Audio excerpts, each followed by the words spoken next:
This is the iPhone 12. I have been using this phone for a month now, and without any doubt, it is still one of the amazing devices. I really love it, both in performance and in price in 2022. And on top of that, it checks all the boxes, including the build quality, display, performance, battery life, and camera. So I guess you might be thinking why I have chosen the iPhone 12, which is a 2-year-old device. Well, right now this is the best time to buy this device because 2 years is a sweet spot to buy an old device, which generally means neither these devices are too old to feel slow and laggy, and secondly they are not so new to be crazy expensive. You get a perfect balance between price and performance for an average consumer, and that is this phone for an average consumer. It's not the best to do everything, but it's pretty damn good at anything. For example, when it comes to the build quality, everything is fine. It's coming with a Gorilla Glass on the back and ceramic shield on the front, and it's IP68 water resistant.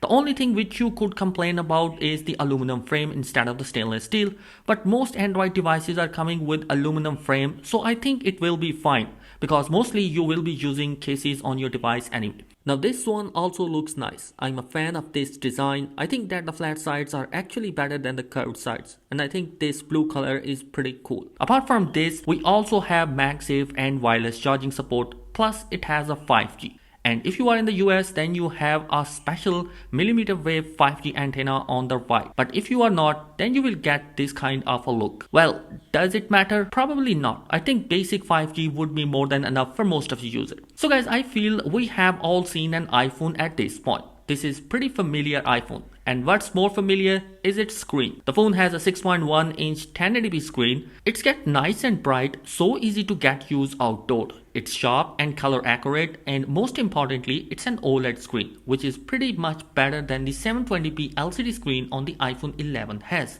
Because it's an OLED, you get deep blacks, great viewing angles, and amazing contrast, and that it will improve your viewing angle. Reading text, watching movies, and especially typing is not a problem. I can write long emails comfortably. And just because of the large screen, you get a good size screen keyboard on this phone. This is not the 12 mini where you get small screen keyboard. And just like 12 mini, it won't have 120Hz refresh rate. Maybe it could be a deal breaker for you if you have already used the 120Hz refresh rate. But in my experience, iOS is so optimized that you might not feel any lag and choppiness. And animations are buttery smooth. In fact, iPhones are one of the most lag-free and smooth phones you have. And this is because of the great software optimization and in this case, the processor. Now, this processor is also 2 years old now. It's super fast and really powerful and does not show its age. I can play graphic intensive games like Call of Duty, PUBG Mobile on the best graphic settings and best frame rate settings. Zero frame drops, no lag whatsoever. Now when it comes to performing everyday tasks like calling, texting, browsing, watching YouTube, using social media and stuff like that, this phone just flies through all of them with no problem whatsoever. So that's great. This one has a 4 gigs of RAM, which is 2 gigs less than the iPhone 12 Pro. So again, not the best, but also not the worst. I think 4 GB is enough for the phone.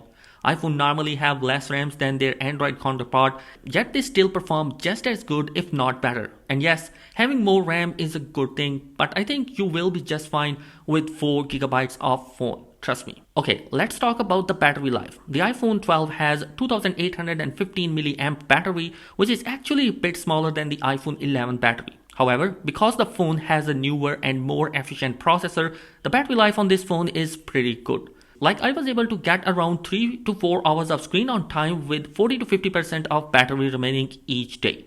I wouldn't be surprised if someone gets 6 or 7 or even 8 hours of a battery time. I have performed a battery test, you can check that video as well. But keep in mind, I am not a heavy user. I don't use Google Maps, I don't use 5G, I don't play games and stuff like that, things that tends to use a lot of battery. So if you are gonna do all of these stuff, just know that your numbers might be different than mine. However, regarding of what you do on this phone or how you use this phone, I feel like this phone will get most people through their day on a single charge, and that's what actually matters. Okay, you will get 3 cameras on this device, a normal wide angle, an ultra wide angle and a selfie camera, all 12 megapixel. And photos and videos from these cameras look really nice. They are sharp, detailed, properly exposed, color look natural, dynamic range is pretty good. And if you switch back and forth between the ultra wide and the main camera, you notice that their results are consistent. All the photos are great, both in the night and day. They will not disappoint you, especially the night mode photos are great just because it's coming with a dedicated night mode option in there. So if you are a person who don't like using the flash, you will still get decent photos in low light, which is a great.